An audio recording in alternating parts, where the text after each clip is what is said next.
Most desirable muscle car made by Mopar of all time would have to be the 71 Hemi Cuda convertible. Making only 11 of them, they sell for millions of dollars. This 1971 Cuda convertible has a 340 and a 3-speed manual transmission, making it one of only 8 ever built. The disassembly of this rare, valuable, and desirable muscle car begins now. So a few years ago, I brought on this 1971 Cuda as a project. It was a very rusty car, had a lot of panels that needed to be replaced. I'll do you a little magic right here. You guys ready for some magic? We're gonna debondo this thing. That's where somebody just fills it up with Bondo and fiberglass and says, wow, look at that, isn't that pretty? This, folks, is what they Bondoed over. That's how you can tell somebody's been there. I'd rather walk up to a car and just see the hole and know I'm buying a car with a hole in it than something like that. They don't make convertible panels. So what we have to do is we have to convert a full quarter panel that would go all the way up to the sail panel area, and we have to modify it to be used as a convertible. He's been working on it for quite a while. I think so far you've done floors, rear step wells, under seat pan, aprons.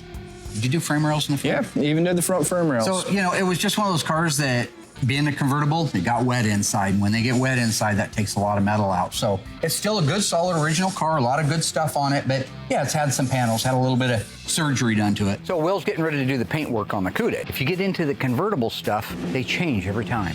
There's nothing to hold the roof together on these cars. There is no roof. That's part of the lure. It's convertible.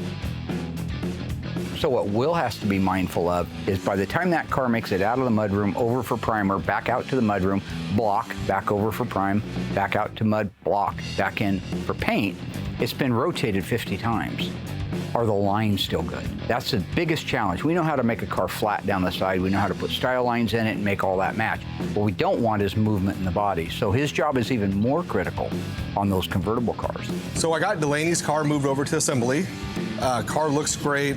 Mark and I were kind of going over QC and just have them just double check a few things before they actually start building the car. Just in case, an extra set of eyes is always good to have. What do you think? What do you think when you sit back and you see a car go from the grave to what it looks like now? Oh my goodness, what a transformation. From nothing to something that's... And to be able to turn those lights on, bam, and there's a beautiful FC7 in violet. So at the end of the day, when we're walking around here and we're seeing these big, beautiful reveal glamour shots of these cars, and knowing that the owner is so excited to get that car back. Unfortunately, he couldn't be out here for the final reveal, but he is just dying to get the car back and look at it. And I know that he's gonna have fun with it. He has a huge collection of cars. So, in fact, some pretty impressive cars. So this car is gonna sit right there with him, looking tall and proud.